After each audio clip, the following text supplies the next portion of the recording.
Good afternoon. Welcome to another edition of the Madison View. My name is Ralph Scott.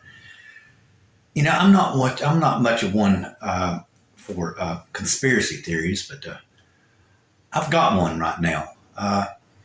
From everything that I've been reading, piecing together different interviews and everything from different reports and just little slivers of information here that seem to be fitting together for me.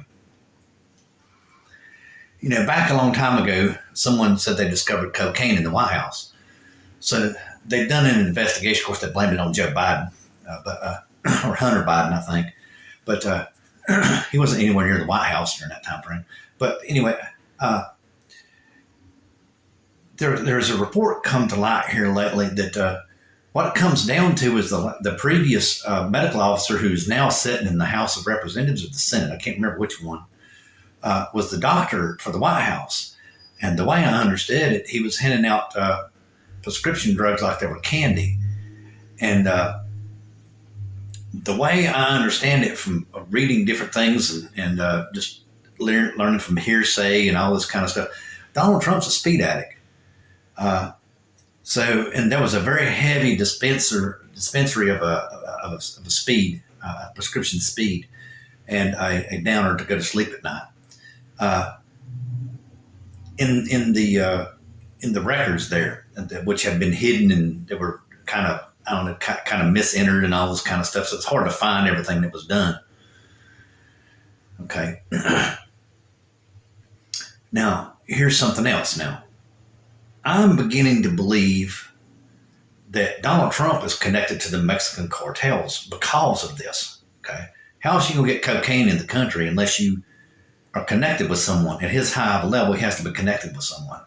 I believe he's connected with the Mexican cartels. So I think this immigrant push coming across the border has been orchestrated by Donald Trump. And DeSantis and what's his name? I forget his name right off the top of my head now. Abbott are in on it. But what they don't realize is it backfired on them, because as soon as they started sending all the immigrants up into the cities, they were hoping that somehow or another people would turn against the Democrats. But the Democrats stepped up to the plate and started accepting people. But then they kept on pushing people through to make it worse and worse and worse. And the reason why I have this theory is because there was an interview done with the governor of South Dakota, and she let something slip that I don't think she really thought a thing about. She said she was talking to a migrant woman who come across the border, and she said that basically she waited in Mexico for like 3 months working for the cartels in the fields or whatever they do. I don't know what it is they do. And all of a sudden they pushed her into America and said, they want you now, they want you now, they want you now. So why would they say they want you now unless there's some kind of conspiracy going on? Why would they say that? Why all of a sudden would it just be all of a sudden you do it? Other than the fact that there's something going on, because they were making money off of her working her. Why would they stop working her? It's just a little too convenient. You know what I'm saying?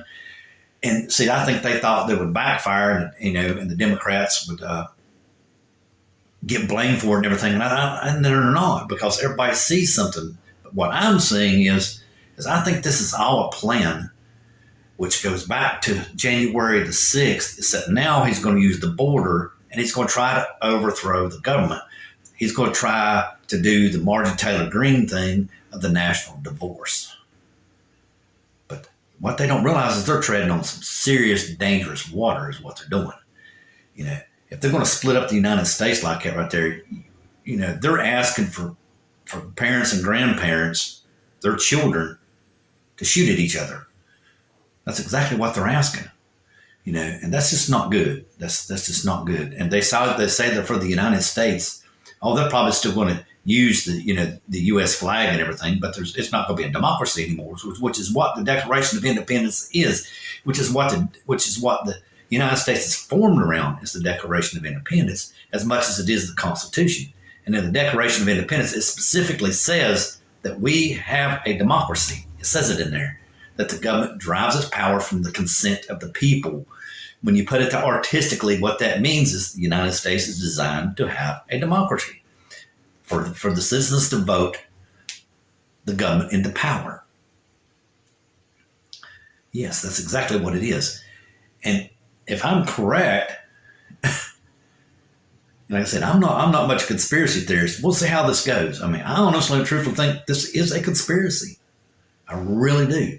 And it's kind of backfired on them. They're going to back up and they don't know what to do now, because now the Senate Republicans who ain't in on it are going up there and doing all these bills and everything to try to get this come through, because they have the constitutional duty. Of course, it could just be what they're doing. It could be part of the game. But what they don't realize, I could be wrong, if it comes from the Senate and goes to the House of Representatives, it has to go to the floor. And if it goes to the floor, the Democrats are going to vote it in. It'll get voted in. Yeah, all it takes is just 3 or 4 deserters from the Republican Party, and it'll be voted in. That's it. That's all it takes. 3 or 4. And you can't tell me 3 or 4 ain't mad right now. I don't think they're going to have no problem getting that 3 or 4 vote. But anyway, I think what really brought this all to it's going to come to a head anyway, eventually. But I think what really brought it to the head to where it is right now is Nikki Haley. Trump and his team now realize, after New Hampshire, because very shortly after New Hampshire, they stepped up the rhetoric very, very much, and they know that the only way they're going to win the election is through the Electoral College, and they're not so sure they're going to win the Electoral College, so they got to stir up this big mess. And what they don't realize is they just stepped on a grenade when they did that, because anybody who was on the fence with Trump, thinking that maybe he wasn't going to stir up anything, is now going to desert him. And people who just don't want that to happen about dividing the country are going to desert him.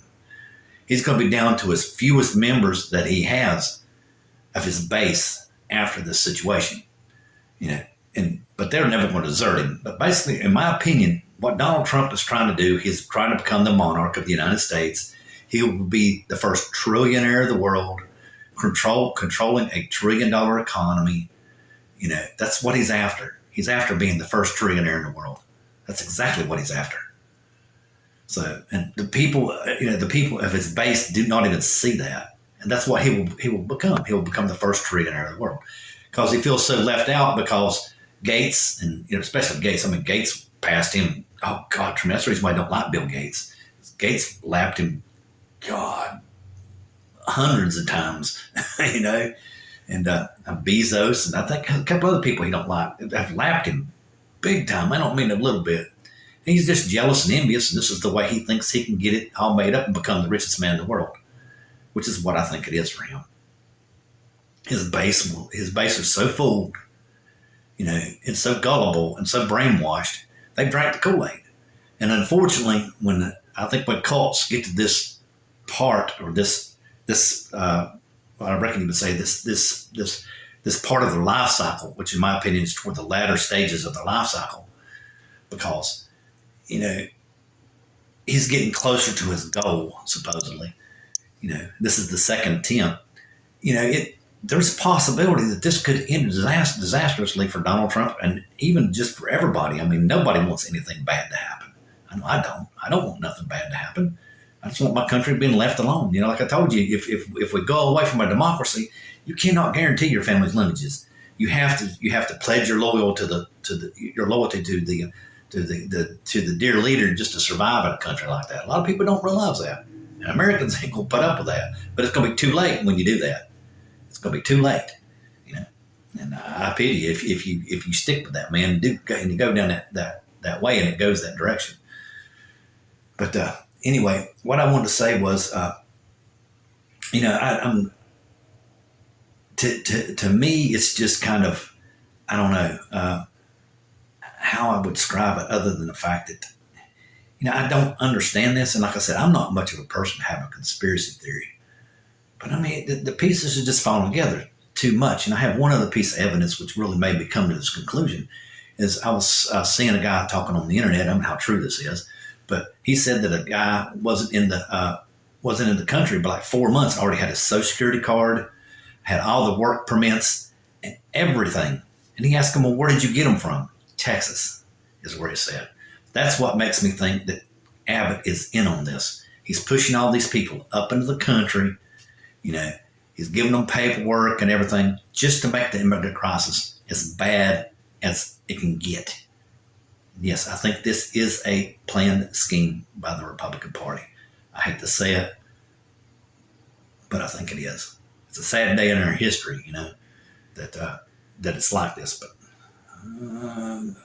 as much as I don't want to say it, and like I said, as much as I don't want to think it, I think it might very well be one. Unfortunately, I'm not much of a conspiracy theorist, and I hate it for if it is true. I absolutely hate it, and if this works out bad, I think this will be a very low point in American history, unfortunately. And that's all I have to say. Good night.